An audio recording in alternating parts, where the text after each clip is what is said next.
Alright, hey everybody, old Pablo Carpintero on deck thumper. But coming up, starting off with his delicious funk, the man simply known as Go!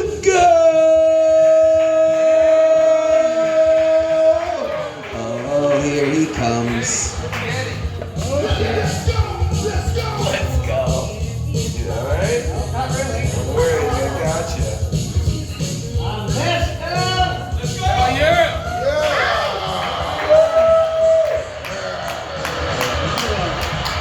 Very seldom if ever see me doing a set or setting on my ass, but here we go.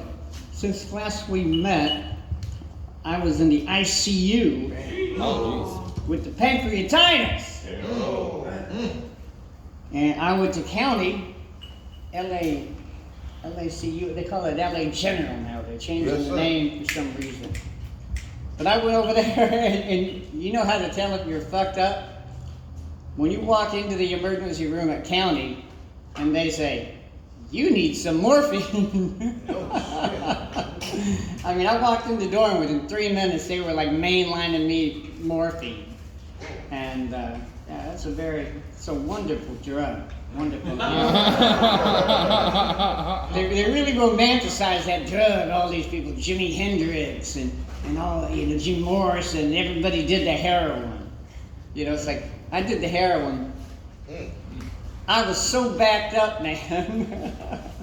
I'm sitting there with a pair of fucking vice grips pulling turds out of my ass for a week afterwards, I was shitting kibbles and bits, but they wouldn't shit. They'd just sit there up my ass, But now I'm better. Now I'm slightly better. I still can't fucking walk up to a stage. But I'm better. So here we go. We're listening to some Rick James there. Rick James had the drugs. I knew Rick. I would play street music, and Rick was kind of bougie. Rick was he came from poverty and from New York, I think Buffalo, New York, but he was really super bougie because of that poverty. And he would go to the Sky Bar and hang out.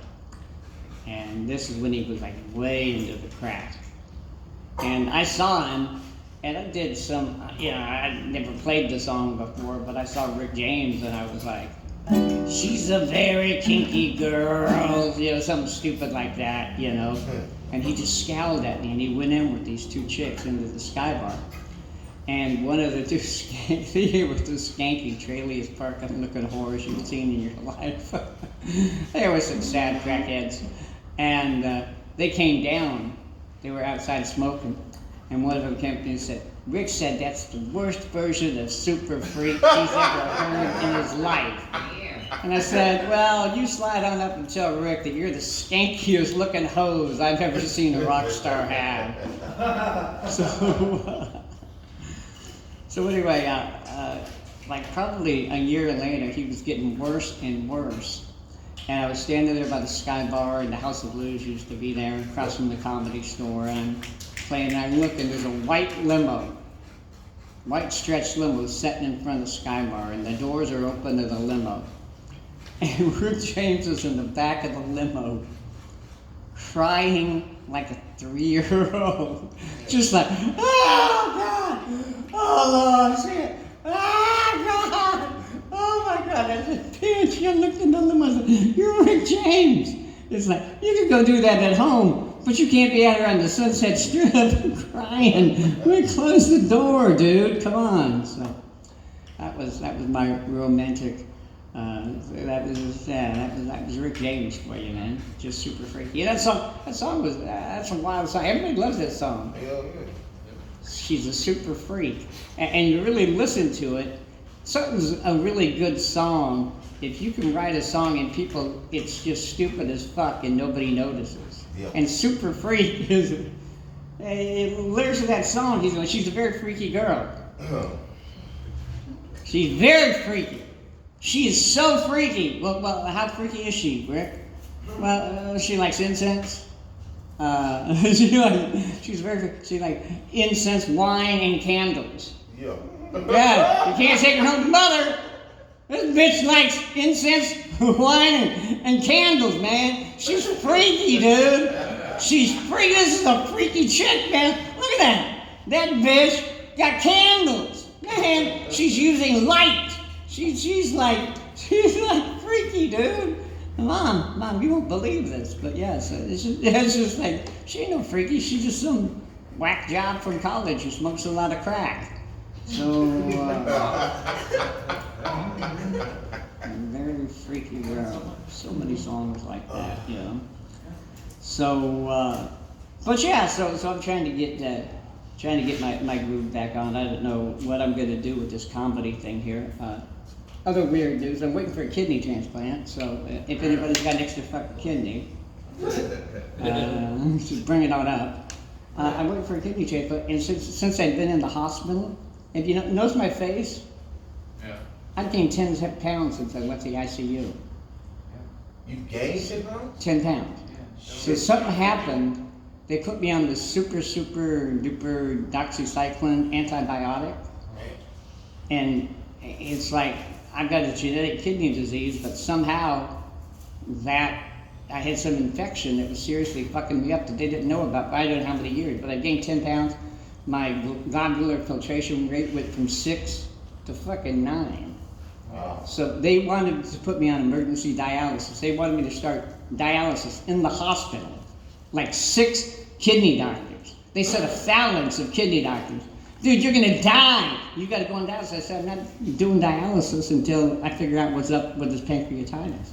So I may not have to go on dialysis. I don't have to go on dialysis right away, that's for sure. And I'm turning into a fat fuck, so I can dig this, you know.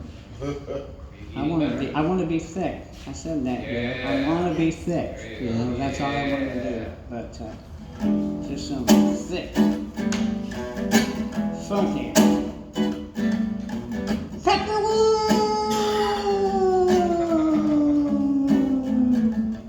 Trying to get my soul train out of my brain, trying to catch the train where it's not so lame, trying to not to be so tame, and trying to contain the emotions that are not so plain.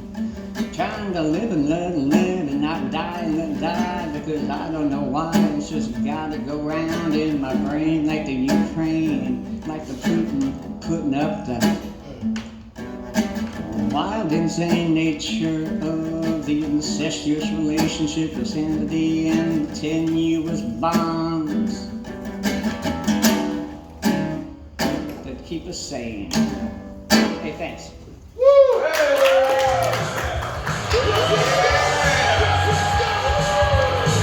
Let's hear it for the man. Go! Come on, he came here to perform, guys, and he's dying, dude. You can do better than that.